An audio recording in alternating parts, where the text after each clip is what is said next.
Hey guys, Sean at Top 5 Fit. Wanted to get into a little bit of background on myself.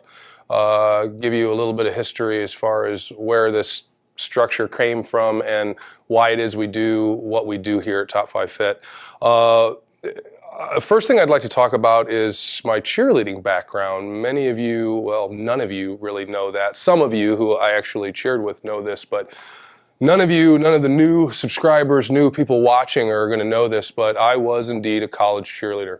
And the reason I'm bringing that up is because male cheerleading has taken a beating over the years as far as not being a sport and, any other negative connotation that goes along with, being a male cheerleader. But I'd like to bring to light some things that I actually took away from the sport, took away from the experience. One, you might want to rethink anything you have negative to say about male cheerleading masculinity.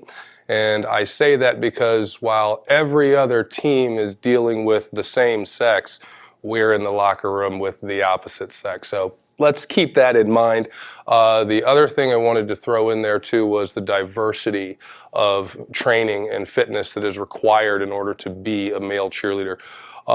When I first started, I was actually on my way out of one of the assistant coach's offices at the University of Akron.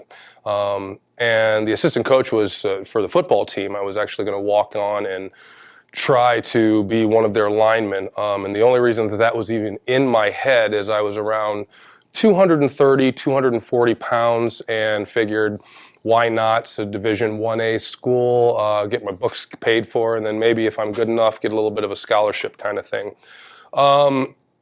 Interesting thing, the individual that took me into that meeting, I actually played football with at Copley High School, and he was on the team and he thought it would be a good idea. And when we came out of the meeting, we kind of went our separate ways. And as I'm moving through the basketball arena, I came across this gentleman's ex-girlfriend, who ended up being also one of the captains of the same university's cheerleading squad. And here's how it all went down. She ended up approaching me and asked if I would follow her to cheerleading practice, which of course I did this, and why exactly would you think I would want to go to cheerleading practice with you? I'm a football player. I'm a football player. I don't cheer, I play football. Well, she basically asked because she said her partner was sick and she just needed some help, and we were friends, so I figured why not? Let's just go ahead and hop in and give her a hand and then move on about my day and figure out how I'm going to take on football moving forward. So I get to practice, and the first thing that happens is she hands me off to the head coach. Now, in the interest of protecting the innocent and so on and so forth, we won't be giving any names, but I will, or last names, but I will give the first name of the head coach at the time. Her name was Keisha. And Keisha was also a Cavs dance team member. Keisha took me aside and asked why I was there, and I told her I was, basically helping Lisa out. I wasn't sure what was going on. Next thing I know, Keisha puts down her clipboard, takes off her top. All she's wearing is a sports bra. She puts my hands on her hips and says, "Throw her." And I didn't quite understand what she meant by that. And then I watched and looked over at what the other guys were doing. And basically, she wanted me to throw her up in the air as high as I possibly could. Being a 20-year-old typical male, getting past all the hormone rage and the fact that this beautiful woman wants me to hold onto her hips and throw her up in the air, I did exactly what she said. And right away, she turns around and says, my, you're kind of strong. I'm like, okay, that's cool. Well, a lot of the other girls on the squad noticed that too. Next thing you know, I'm tossing all of the girls and hopping right into practice with the rest of the guys.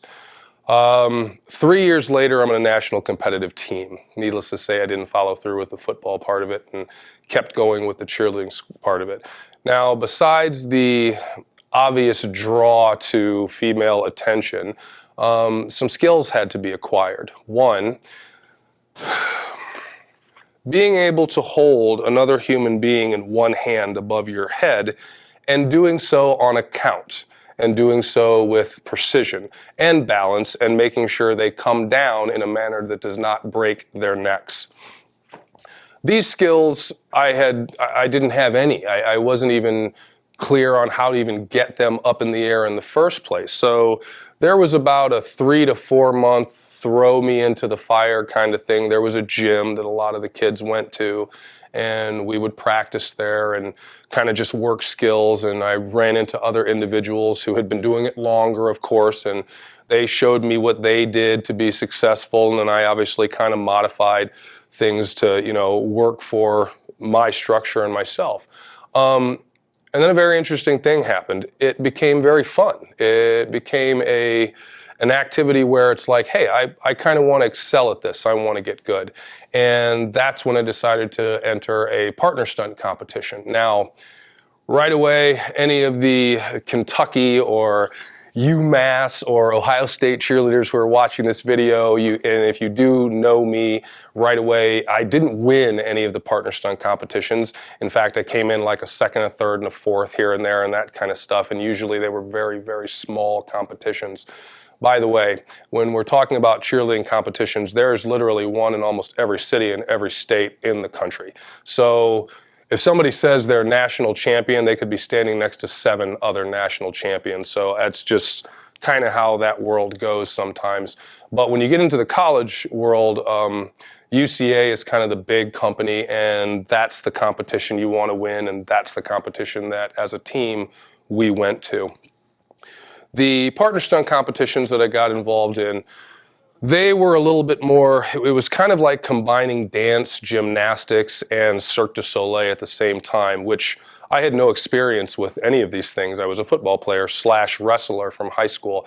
One of the things we had to actually pick up right away was timing. I don't know how many of you listen to music while you're training, while you're lifting, but I have a habit of actually trying to match my rep count up with the current beat that's playing whatever song that I'm listening to. That's a habit that carried over from cheerleading.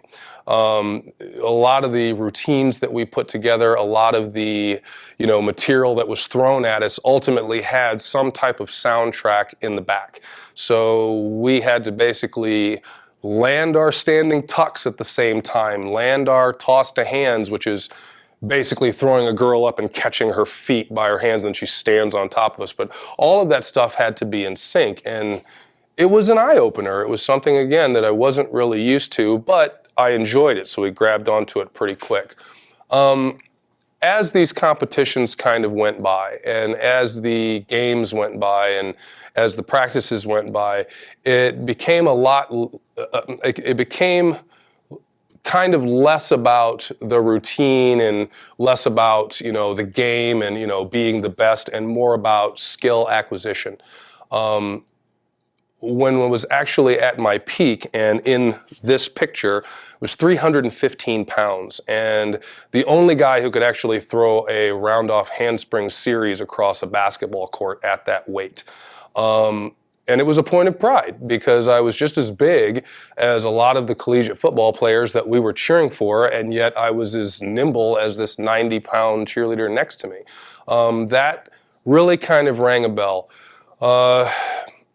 When I finished up with football in high school, one of my favorite coaches, Coach Whitaker, he used a term to describe me that kind of stuck with me my entire life, and that was, you are a utility player, which means he could put me anywhere.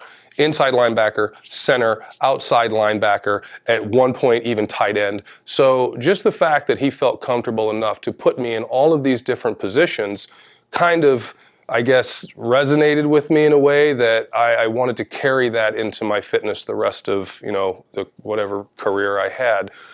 But at the end of the day, when it comes to why we do what we do, it's really about, for me anyway, skill acquisition, being able to have as much in the black bag of fitness that you can. So is a 500-pound bench impressive? Yes. It becomes more impressive if the person that's doing it can drop down into a split. It becomes even more impressive if the person that's doing it has control of their diet, as well as little to no pain because their flexibility is on point, as well as they can go out for a 1 or 2 mile run. The point of all of this is cheerleading kind of gave me that You don't have to be monster meathead power. You don't have to just put yourself in one category.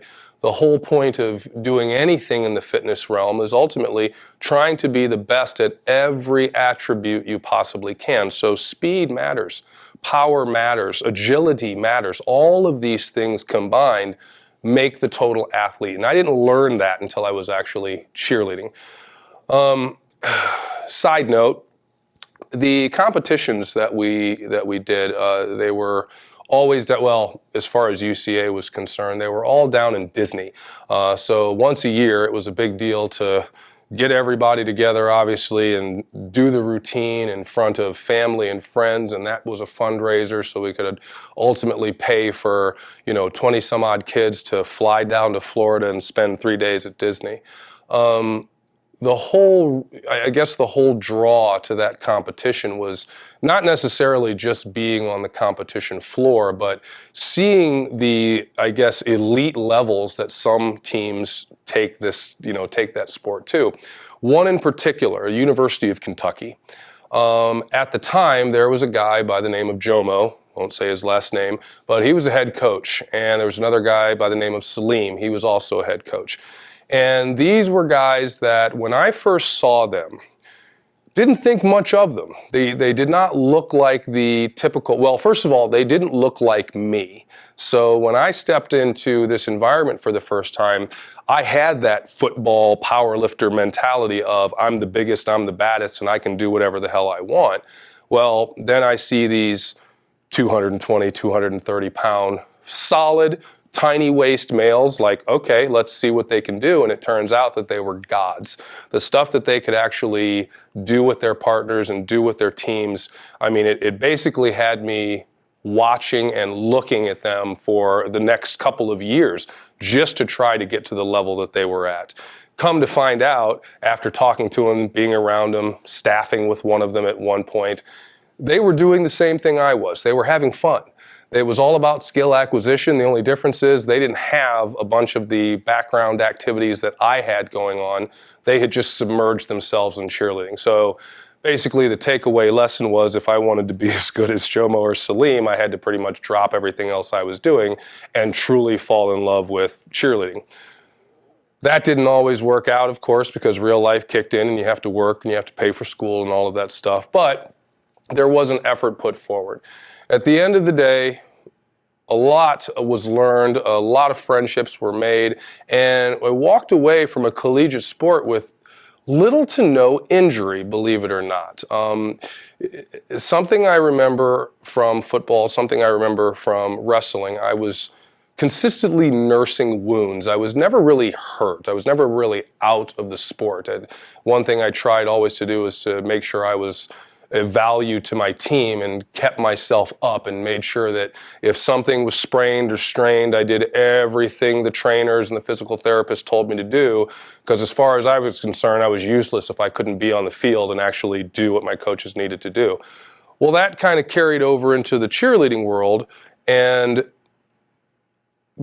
I guess the thing that I noticed about cheerleading was it was just as aggressive as far as the physical demands, but I wasn't getting anywhere near the injury count.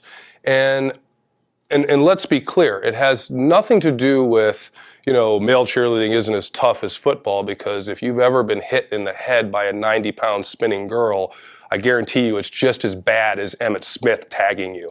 The impact that we actually sustained from catching our partners and making sure that they actually landed on the ground. Believe me, there were times when I was actually knocked unconscious. However, things seemed to bounce back faster, which didn't really make sense because this whole time I'm actually getting older and I'm thinking, the healing's supposed to be slowing down and injuries last and they're going to carry over and, you're going to do this and you're going to be hurting for the rest of your life. And I couldn't really put together why I was feeling so good. Like, why is this going on? I'm not taking steroids. I'm not taking any kind of, supplement that just heals all. It's just I'm doing. And then I started really analyzing our training. Once I got more into my schooling and more into, actually started working at a chiropractor's office and kind of ran their physical therapy room for a couple of years, for a number, about 6 years to be exact. I started kind of paying attention to what it actually takes to heal a body up from aggressive training. And when I looked back at what we were actually doing as a team, all of those components were there. We were stretching, we had endurance work, which ultimately created a flushing mechanism. So, broken down tissue from training healed a little bit faster because we had that endurance factor. There was a lot of power and explosive. Tumbling is not something that's a passive sport. You are really firing at 100% speed and power, all of your musculature, just to get into a round off tuck, a layout, or a full. You need all of your faculty to be able to pull these maneuvers off. So the power component was there. A lot of downtime at practice as well, because we also had to talk about what we were going to be doing going forward. It wasn't like we just got on the floor and the coach said 1, 2, 3, and then we did everything. So all of that programming, all of that timing and conditioning kind of just created the perfect little incubator for an athlete who ultimately can just kind of keep going. And now at the ripe young age of 43, I find myself not experiencing a lot of the issues that other solo athletes, straight football players, straight basketball players, straight runners, there's nothing else in their background kind of thing. I don't hear myself making the same complaints pain-wise, joint, my joints are hurting, or I've got this hamstring that keeps giving, you hear that all the time from long-time runners, got issues with their knees, issues with their hamstrings. These things don't seem to happen. And even after covering some of the distances that a lot of my runners carry, moving some of the weights that my power lifters move, I'm not taking on the damage. And if I am, it's healing faster, even though the world says it's not supposed to be. At this age, you're not supposed to be healing as fast. Well, that doesn't seem to be the case. The whole point of the video is diversity in your fitness, diversity in your training. Not telling you necessarily to go out and become a male cheerleader right out the way, but there is definitely something to learn from every sport that's out there. So for those of you that think that I'm a bodybuilder and I'm not going to do anything else, I'm a powerlifter and I'm not going to do anything else, you know what? The whole point of fitness is to keep you on this planet, keep you healthy, keep things moving properly, and keep a good, strong, solid quality of life. And I'm kind of here to tell you that if you've got diversity in your background and you're actually touching all of these realms and bringing some of it into your own conditioning, you're going to benefit. You're going to find that the one sport that you truly love is ultimately improving and getting better because you have such diversity and such background in all these other environments.